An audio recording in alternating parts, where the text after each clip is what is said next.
Ang lulutuin natin ngayon ay ding ding ding ding ding ding ding.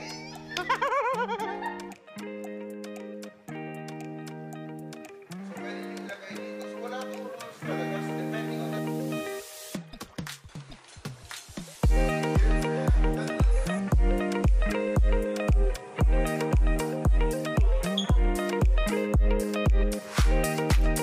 Dahil tapos na ang ECQ, it's time for BBQ!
Ang lulutuin natin ngayon ay ding ding ding ding ding ding ding.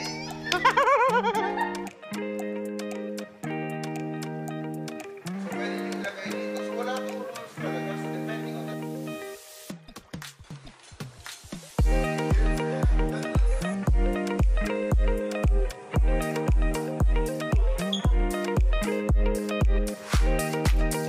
Dahil tapos na ang ECQ, it's time for BBQ!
Good day mga ka-Simpol, this is Chef Tatong and we're here again sa ating paboritong cooking show ng mga Pinoy netizens around the world at kapartner nyo sa inyong everyday cooking. Di ba? Tara, samahan nyo ako ulit sa 30 minutes ng masaya at masarap na kwentuhan while cooking.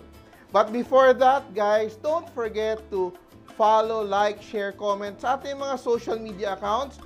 Simpol on Facebook and YouTube, Lutong Simpol on Instagram, and also alam mo, may TikTok tayo dyan. And we have a new channel, especially para sa mga bagets natin at home, who we want to get started in the kitchen, ang Made Simple, which is especially for the kids and the people with hearts of kids also, di ba? So for today's episode, meron naman tayo ngayon ang Resto Hack series natin. So, when you crave it, you just cook it. Dito sa ating It's a Hack, turuan namin kayo paano mag-recreate ng inyong resto favorites at home, di ba? Alam mo ngayon, MECQ, hindi naman tayo makalabas. Kaya, ngayon magluluto ulit tayo ng mga recipes na galing sa restaurant. At akalain mo, 4th week na natin ngayon, di ba? Sobrang saya ng ating It's a Hack series.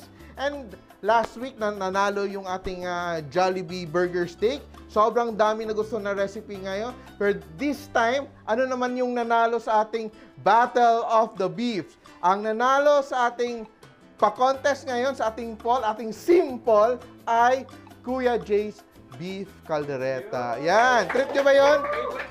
Yan. Pero alam mo, hindi pwedeng isang dish na yung gagawin natin. Kaya sasamahan natin ngayon ng sigurado kung magugustuhan nyo. At sikat din na dish nila, ang Lumpiang Preska, di ba? Gusto nyo yun? Oh. Sige, pero bago yan, babagitin mo natin yung mga viewers natin. Kumusta kayo dyan? How are you? Live? We're live on Facebook and YouTube. Mom in Germany, manonood daw siya. Hello.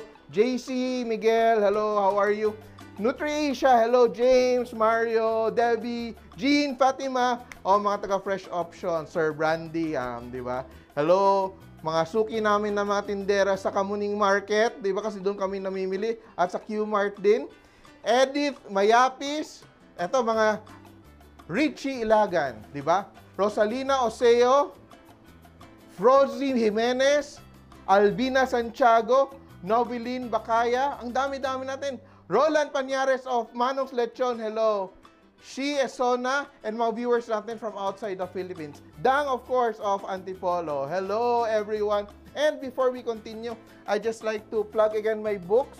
Meron tayong 3 books for now. Meron akong Philippine Cookery from Heart to Platter. This is parang may konting history ng Philippine cuisine. Diskarte sa kusina. This is ideal for people na wala talagang alam sa kusina. They want to get started. And my rice book. This one's also for kids kung gusto lang matuto simula sa rice. So, anong magagawa natin sa rice? Kakanin at iba pang mga rice dishes. At available ito sa Lazada and Shopee. Yan. And of course, my restaurants, close siya ngayon, Talisay. Pero for now, we have delivery in Pandan Asian Cafe. Just look for it on Facebook. Yan. Excited na ba kayo magluto tayo ngayon ng ating It's a Hack dishes? So, unahin muna natin yung ating Lumpiang Preska. Trip niya ba yung Lumpiang Preska? Alam mo, for me, that's really one of my favorite dishes, no, growing up. Especially pag may fiesta, may party. Gumagawa talaga kami dito doon dati sa bahay with my mom. Pero medyo matrabaho siya because, you know, you have to make the wrapper from scratch. So, sisimulan natin, yung gamit natin na base for this recipe sa ating Lumpiang Preska is the ubod, no? So, it's the heart of the coconut palm. So, kung may coconut tree ka, di ba? Yung palm niya. Sa loob doon, may malambot na part. Yun ang pinanggalingan nitong ating ubod. But in case you don't have ubod, especially for people na nasa abroad, di ba? Gusto niyong lutuin kasi ang dami nating followers abroad, you can use jicama or singkamas or radish. Yun ang pwede niyong gamitin. And what else do we have here? We have a little bit of ground pork and shrimp, chopped shrimp. Ito gamit ko dito, malilit na shrimp. So let's start now. Let's just, very easy to do. Just saute our vegetables. Yan.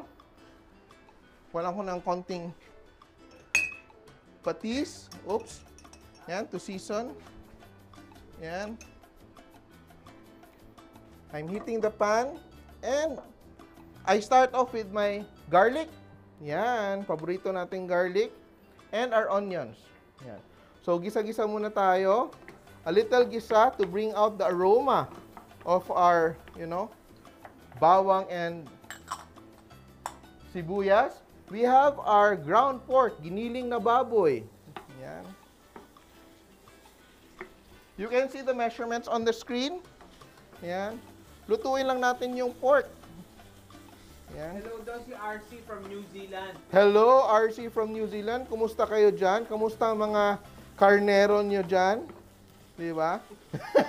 Di ba, New Zealand, ang daming mga kuha natin. Lamb. Yan. Yonko family, Madel and Tony, hello. Thanks for watching, no? Please share while you're watching, share niyo rin sa mga pages niyo yung ating live cooking today. Yan. Andy Tana watching from Dubai. Oy, from Dubai. Andy. Hello, Andy. Yan. Then, lalagyan natin yung aking shrimp. Yan. Yan. The shrimp cooks quickly. So, I add my ubod. So, yung ubod natin, pinakuluan ko na siya. Pinalambot ko na siya. So, it's easier for me to saute. No? So, immediately, pagbili mo, dapat lutuin mo na kasyagad. And dapat you're able to break it easily with your fingers. Yun ang gusto natin, consistency. And yung ubod kasi natin, sometimes nangingitim siya. So immediately, if you slice it, you can soak it in water with a little vinegar, with a little bit of dato puti vinegar para hindi siya mag-oxidize, hindi siya mangitim.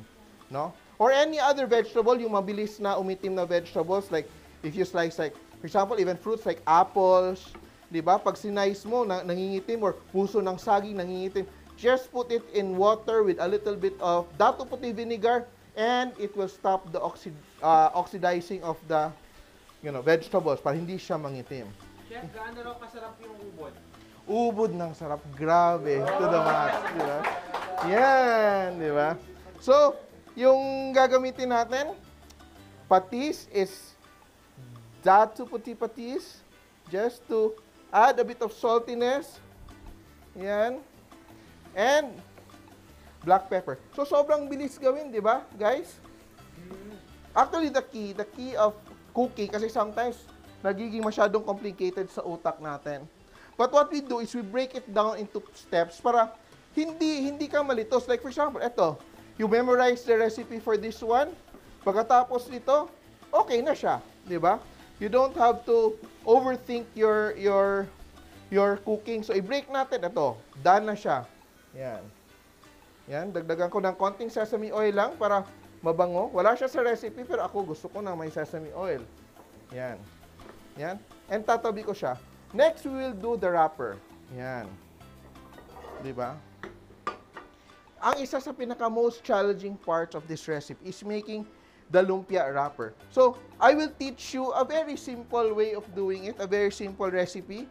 Kayang-kaya nyo yan. So, meron ako ditong 1/4 cup of flour, all-purpose flour, 1/4 cup of cornstarch, combination of cornstarch and flour, a teaspoon of salt. No? Meron tayong salt with UFC iodized salt. And we're also using sugar. So this is around 2 tablespoons of sugar, white sugar. Yan. And we just combine that, no? Mix it together. And we add 4 eggs. So para kang gumagawa ng crepe. It's actually a crepe, no? It's a crepe. Mix our eggs. Heat up ko na yung pan ko. I'm sure kaya nyo itong gawin, no? It's very simple. Kailangan mo lang matyaga. Some things are simple but take some patience, no? We just whisk our eggs and we slowly add our liquid. So ang liquid ko dito ay 1/2 cup of water and 1/2 cup of milk. So you can use evaporated milk or you can also use fresh milk as I'm using. So 1/2 cup of water and 1/2 cup of fresh milk. Yan. And I add around 2 tablespoons of oil. No, I'm using Golden Fiesta canola oil. Yan. Oh, ready na yung aking batter. So easy to do. I'm sure kayang-kaya nyo yan i-prepare, no? So, yan. Continue ko lang yung cooking ko din ng aking ubod. Ubod ng sarap. Yan. Just let that cook.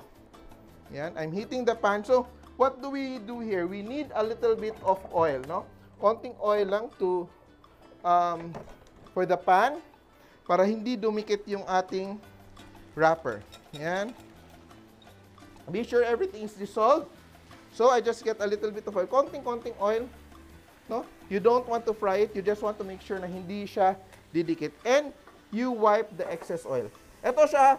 Don't be scared. Usually, pag gumagawa ka ng wrapper, even when you're making pancakes at home, it usually parang, yung nangyayari is, sumasablay talaga yung first. So, relax ka lang. Actually, you're supposed to strain this, ha, para mas smoother siya. Pero anyway, kasi gagawin pala natin, nakalimutan ko kasi yung peg pala natin, ang ating Kuya J's na Lumpiang Presko. So, ano yung Kuya J's? Medyo may green-green na kulay siya na mga flecks of green. So, what do? We just chop up some cilantro. Ano ba yung Tagalog ng cilantro? Wansui, no? Wansui, it's wansui. I think that's actually Chinese, no? Pero yun talaga yung term natin sa Pilipinas. It's wansui. Yan, cilantro. And marami siyang pangalan, eh. Also, when it's in the seed form, it's called coriander. Diba? So, parang akala mo ang dami-daming herbs. So, it's just the same thing. Yan. So, I just chop up my cilantro or what we call wansui. Yan. May konting pag-green-green kasi yung effect ng, di ba, yung sa Kuya J's. Yan. And be sure that it's hot but not too hot. Kasi when you put your batter into the pan and it's too hot, magpiprito siya agad. We don't want that to happen. We just want it to have a moderate heat para it's able to coat the pan. No? Yan. Dali lang gawin, no? Kayang-kaya nyo yan, no? Yan, no? So, yun you just leave it there to cook. Yan. Yan. Wow! Oh! Wow! Thank you very much, no? You're really parang spending time to learn recipes from Simpol, no? So, yan, look at that. And we're just waiting for that to cook. Yan. Look at that. So, I will just use my chopping board here for the cook natin na lumpia wrapper. Yan. So, chumamba tayo ng konti, no? Medyo okay yung gawa natin na first. So, gagawa tayo ng another one. So, I'm just peeling the edges off. Yan. So, baka didikit pa tong first natin. Hindi tayo sure. But let's see if we can do a very nice wrapper. No? So, malalaman mo siya pag luto na siya when it's already dried out and it begins to peel. No? Peel off. So, konting luto because we don't want it to brown as well. No? Ayaw natin mag-brown yung ating lumpiang wrapper. Yan. Sige. And babalik ta rin ko. Okay? Woo, good luck to us. Good luck natin. Yan. And look at that. Oh, kayang-kaya. Yan. Diba? Nakikita natin it's very Kuya J's. Kuya J's, huwag kayo magalit sa akin. Diba? Turo-turo lang tayo ng konti sa mga tao. Yan. Kasi yung mga tao naman, pagdating ng time na busy, hindi naman magluluto sa bahay yan. Diba? But for now, MECQ, hindi naman tayo pwede magluto dito sa Metro Manila. Kailangan natin magluto, no? Kung nag-crave tayo, mahirap. Yan. Yan. Okay. So, this is our second wrapper. Yan. And, what do we do now while we're waiting for this wrapper to cook? Yan. Gagawin na natin yung ating sauce. Yan. Yan. Sauce natin is very simple, yung ating sauce. Yan. Sige. Look at that, ha? Look at that. So, what we're going to use brown sugar. Meron ako ditong half a cup of brown sugar in 2 1/4 cups of water. So, you can use chicken stock or you can just use water, plain water. No? And I add 1/4 cup of cornstarch. No? Cornstarch yung gamit natin. Meron din ako ditong 1 tablespoon of dato puti oyster sauce. Yan. Dato puti oyster sauce. And 2 tablespoons of silver Swan soy sauce. Yan, sobrang dinamnam ng ating lumpia sauce ngayon. I think kayang-kaya niyo itong gawin, no? Look, it's so easy. Just mix together. Tingin-tingin tayo dito sa ating wrapper. Yan. Multitasking. Yan. Ito, palakasan natin para mag-thicken agad ang ating sauce. Yan, ating palaman. Ready na. Kaya ba ng powers ko yan? Kaya? Pakita ko lang kasi tatapusin natin to agad para you will believe that, no? It seems complicated, but it's actually simple to do. Yan, so, eto, look at that, bantayan mo yan. When it does that, it means your pan is too hot. Yan, so, kailangan mo talaga ng patience when you're making this lumpia. Hindi pwedeng distracted. Pareha sa akin, I'm quite distracted because sabay-sabay ko ginagawa lahat ng aking mga recipes. Yan. Yan. So, we're just waiting for it to peel off, no?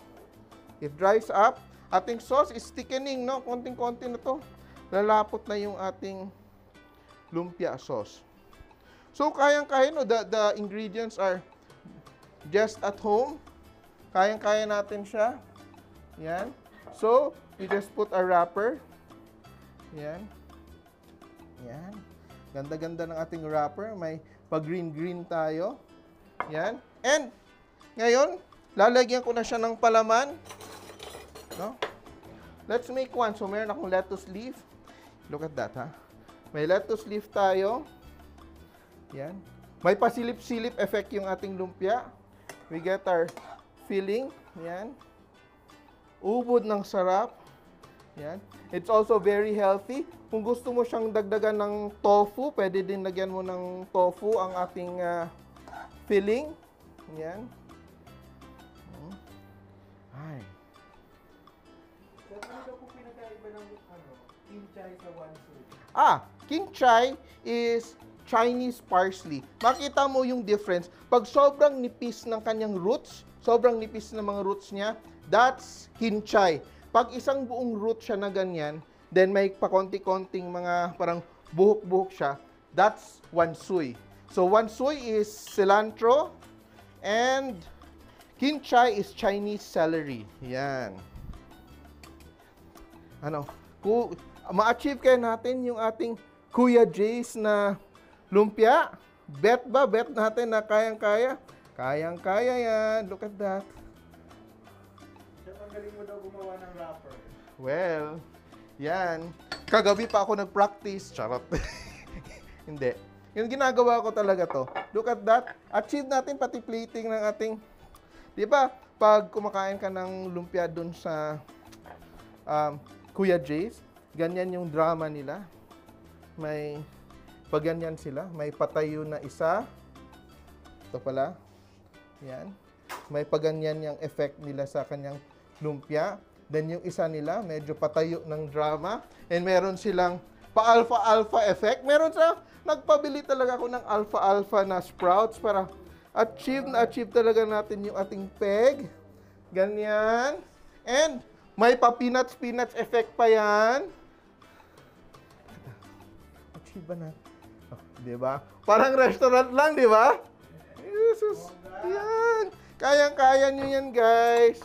Yan, oh. Sauce ko. Look, my sauce has thickened. It's very nice texture of my sauce. And now, lastly, I turn off the heat and I add my garlic. So, the more garlic, mas masarap. So, ito siya is around 4 tablespoons of garlic. Ako naman, yung style ko, I add garlic to the sauce. And I also add raw garlic on top pa for garnish. So, gusto ko yung bite ng fresh garlic. Yan. Kayang-kaya pala, oh. Yan. So, maniwala kayo na simple. Ginawa ko sa harap nyo lahat, di ba? Yan. And we have our sauce. Yan. Galing mo daw talaga siya. And here it is, ang ating lumpiang fresca ala Kuya Jay's Simpol! Yee! Kaya. Yan. Yan. Ito natin yung isa. Yan, look at that, ha. Pag maiwan natin siya, nagiging, I'll just show you para makita nyo. Pag maiwanan nyo yung crepe and the pan becomes too hot, nawawala yung smoothness niya. So, That's why when you're making your crepes, kailangan ingat na ingat ka and you're watching over it, no? Parang baby, no? So, tabi lang natin to. Yan. Chef, Here. pwede ba chicken instead of ground pork? Sure, chicken, or you make it vegetarian, you just use tofu, no? Pwede din seafood lahat, no? Ang sa amin dun sa Cebu, medyo social kasi crab meat yung gamit. Yan. Oh. Ready na ba kayo sa ating next dish? Yan. So, eto siya, yung gagawin natin is caldereta. No? I'm sure gusto niyo yung caldereta. One of our comfort dishes ang caldereta. Yan, I'll just prepare my pan. Tama daw yung preska para sa mga mahilig na lugar. Yeah. Correct. Preska. Di ba? Yan. Corny mo, ha? Yan. Yan. So, eto siya. Ito yung ginawa ko. I did this earlier para makasave tayo ng konting oras, no? And, ready ko na siya. Bawang, sibuyas, and everything is ready. Yan. So, eto siya ituturo ko sa inyo na tip. Pag nagluluto kasi tayo ng baka at home, medyo it takes some time, no? Hindi naman parang pork or chicken na it cooks very quickly. So, you have to devote some time to be able to cook the beef para lumambot siya. Diba? So, what do you do? Ang ginagawa ko dito sa bahay, usually, bumibili na ako ng beef at dinadamihan ko na siya para papalambutin ko na siya ng isang beses. So, for example, meron akong meat. So, plano ko, 3 klaseng ulam na may beef during the week. So, gagawin ko, aasinan ko na siya. Very simple to do is just to salt it. After, papalambutin mo na siya. Pagkatapos, hahati-hatiin mo na siya. Diba? Why? So that, para magluto ka, para kang finishing na yung gagawin mo, you save a lot of time. So, ito siya. For example, gagawa ka ng stew. For example, ito, isa, gagawin mong pares. Yung isa, gagawin mong kaldereta. Yung isa naman, gagawin mong pinatisan or whatever. So, isang beses ka lang magpapalambot. So, it's a very convenient way to do. And, one way also, sometimes, gumagawa tayo, we want, kasi beef kasi medyo tough talaga yung beef na it takes time to cook. So, there are some ways that they can help you tenderize the meat even before cooking to save on time. So, number 1, pwede asin lang, no? Asinan mo siya, leave it overnight, and that will help in tenderizing it. Number 2, pwedeng soy sauce or patis. Because the salt in the soy sauce or patis, not only will it, add the saltiness and the linamnam, it will also tenderize the meat. And lastly, another thing that you can also do is to use tomato sauce, no? So, when you marinate the meat the night before, lalagyan mo siya ng tomato sauce para mag-help na siya sa tenderizing. And not only does it become tender, it also becomes more juicy. So, eto yung ginawa ko dito, yung aking beef from fresh options, of course, ma-marinate ko na siya with Old English Worcester sauce. So, you can use soy sauce and calamansi, but this time, I'm just using the Old English. Yan. And, ginawa ko dito, marinate ko siya ng 30 minutes, 15 to 30 minutes, then pinalambot ko siya. Another tool that is also very good in preparing dishes na ganito is to use a pressure cooker. Next time, I'll teach you how to use a pressure cooker properly. Pero it saves a lot of time, especially lahat tayo nagtitipid ngayon. Mas nakaka-save ka ng gas because it cuts the cooking time by 1/3. So ito siya, niluto na namin siya earlier with the pressure cooker. So, what am I going to do? Sobrang easy, no? Kasi medyo complicated na yung lumpia na ginawa natin. Papahirapan pa ba natin para makakain ng masarap? So, gagamit tayo ng ating UFC, di ba? Ready Recipe-Caldereta sauce. So, ito siya, it's so convenient. Hindi ka na mag-adjust masyado ng flavor. Konting-konting pitik na lang at sasarap na yung luto mo. Di ba? And, there have also other things. One of my favorites ito is the humba. You try the humba. Next time, try natin magluto with the humba. Pero, ito, I really like that. Kasi, kahit alam mo, chef ka, or sometimes you also look for convenience. Kasi, not always you have all the time to cook complicated stuff. So, magigisa lang tayo, very simply. Meron tayong cooking oil. Golden Fiesta. Cooking oil. Yan. Saute our garlic and our onion. So, here we want to bring out the flavor of the garlic. So, ano ba yung unahin? Garlic or sibuyas? So, it really depends, no? So, if you want the garlicky flavor, unahin mo yung garlic. If you want the sweetness, unahin mo yung onions, no? So, eto siya. This is how you do it, ha? You saute the garlic until it becomes aromatic. So, lulutuin muna natin siya to be able to accentuate, to bring out the flavor of the garlic. We have to cook it. Kanina, di ba? Hindi, halos sinabay ko lang yung garlic at saka yung onions kasi ayaw kong mangibabaw yung flavor ng garlic. Gusto ko mellow lang yung garlic at saka yung onions. But in our caldereta, I want the garlic to become more prominent in flavor. That's why I will cook my garlic longer until it becomes to like brown on the sides before adding my onions. So, nakita mo, technique is very important in cooking, hindi lang yung recipe. Kahit pare-pareho yung gamit natin, but if you don't do it properly, mag-iba-iba talaga yung lasa ng ating luto. Here, and so easy, nagpalambot na ako ng aking beef, ilalagay ko na siya kaagad. Yan. So, pang one serving to, pang restaurant serving tong ating recipe. Yan. And, so easily, lalagay ko yung aking, of course, UFC Caldereta mix. Yan. Diba? So convenient na ma-achieve mo talaga yung flavors agad without having to add too many ingredients. Yan.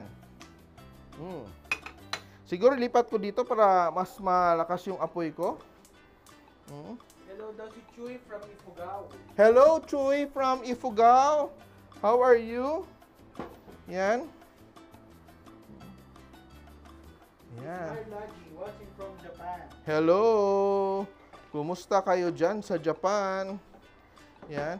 And we let this simmer, no? So, the key for our caldereta, even after malambot na yung beef, nilagay natin yung tomato sauce, yung FC caldereta, we allow it to simmer, no? We give it time to simmer so that the flavors will meld. So, parang pag gumagawa ka kasi ng stew, the most important thing is that para silang magpakasal yung dalawa magiging isa, no? So you have to let it sit and simmer until all the flavors melt. So eto siya, this is where patience will come in, no? You will notice kung ipapakuluan mo siya ng 5 minutes at papakuluan mo siya slowly for 30 minutes, there will be a world of difference in terms of flavor. So eto siya, quickly lang gagawin natin para kasi medyo may time constraints tayo ng konti dito sa ating show.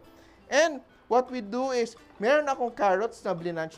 Ang ginagawa kasi sa restaurant, if you're working in a restaurant, ang importante sa iyo is presentation. Pero sa bahay kasi, importante sa atin yung flavor. So, we have to make that balance, no? Kasi, for me, I really like my carrots to be stewed with the caldereta. Why?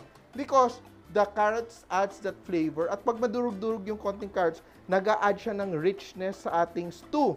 So, I'm just going to put a little bit of my carrots and my potatoes I already pre-fried, no? So, look at that. We're just simmering our, our caldereta. Look at that, no? It's going to thicken. So, don't rush it, no? Don't rush it because if you rush it, you're going to compromise the flavor. Ang sarap niya will be compromised. So, yan. Look at that. And to make it even a bit better, lalagyan ko ng konting cheddar cheese. Yan. Oh. No? Ay, hello kay Leslie Estorico and Lord Estorico. Yan, from Montalban, Rizal. Oh, di ba? From all over yung ating mga viewers, no? Please share, like, and share, and I hope you're enjoying our episode today. And let's just say we cooked our caldereta for already around 10 to 15 minutes. I'll just add some potatoes. I'll add again half of the potatoes. The rest of my potatoes, I'm just going to leave for presentation. Yan. Saan daw nabibili, chef, yung apron mo? Ay! Malapit na kami magbenta. Yan. Magbebenta na kami para may panghanap buhay kami. Kailangan namin bumili ng bigas sa bahay. Yan. So, suporta kayo pag nagtinda kami ng mga apron, mga merch. Magbebenta na kami ng mga toyo, suka, patis. Soon, ang Nutricia products available na rin sa Simpol. Ha? Yan. And, konting-konti na lang. Yan. Grab the sauce. Some people like their caldereta saucy. Some people like their caldereta, medyo malapot. So, it's really up to you. Kaya, cooking is very personal, no? You get the recipe, you get the inspiration, but you do it your way, di ba? Kaya dapat simple lang para kayo na magpabongga, hindi ako magpabongga, di ba? And hello to Salo-salo family, the Ditan family, the Gozon family. Yan. May-ari yan ng GMA ba? Di ba? Hey. Yan. Wala na akong trabaho sa ABS. Hey. Joke lang. Yan. So, our caldereta is practically done. We just add, eto wala siya sa Kuya Jace, pero ako gusto ko talaga to kasi mas masarap siya. I just add green and red bell peppers para mas lumabas talaga yung caldereta feels natin. Yan. Okay, we're done. Are you guys ready? Yes. Yan. Ako sigurado akong malambot tong aking beef dahil pinalambot na talaga to kanina. Yan. So, yan. Look at that. Yan. Alam mo, pag mas saucy yung ating food, mas tipid sa ulam. Kaya, yan. Let's just keep it saucy. So, mas marami tayong makain. Yan. Yan. Sobrang lambot ng ating beef. We're using short ribs, no? Beef short ribs. You can use brisket. And I'll add a little bit more sauce. Sauce. Yan. Konting talaga, pag-garnish to talaga, pag-garnish talaga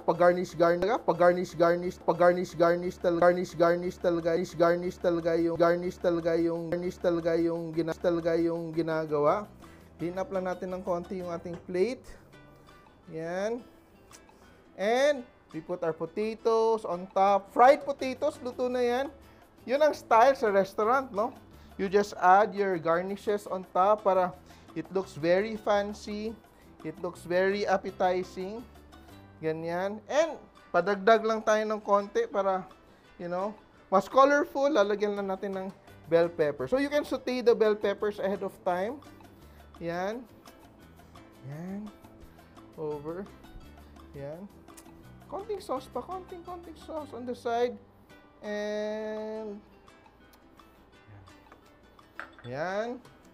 And lalagyan natin pa garnish. Ito na yung natira ko. Tinapon ko na yung aking, you know, wansoy. And here it is. Ang ating simple caldereta a la Kuya Jace using UFC Ready Recipes na caldereta flavor. Simple! Yan. And we'd like to thank our sponsors. We'd like to thank Masflex para sa ating mga pans dito. And also Fresh Options. And of course, Nutri-Asia. So, here it is. Don't forget, kayang-kaya nitong gawin sa bahay. Ang ating lumpiang freska, ang ating caldereta. At abangan nyo kami ulit next week. Meron tayong poll kung anong recipe ang gusto nyong matutunan at ituturo namin dito sa Simpol. Abangan nyo rin ang aming mga pabonggang promo. May gift packs tayo sa Nutri-Asia. Parang social yata yung may chismis kasi na maganda yung griller daw. Wow, di ba? Griller. So pag lumabas yung griller natin pa-premium, dapat mga barbecue recipes yung ituturo natin, di ba? So yan, abangan nyo from Nutri-Asia, di ba? So thank you very much everyone. Hope to see you again next week sa ating favorite online cooking show, ang Simpol. This has been Chef Tatong. Abangan nyo ang ating It's a Hack recipes like this one. And see you again next week. Good afternoon. Simpol!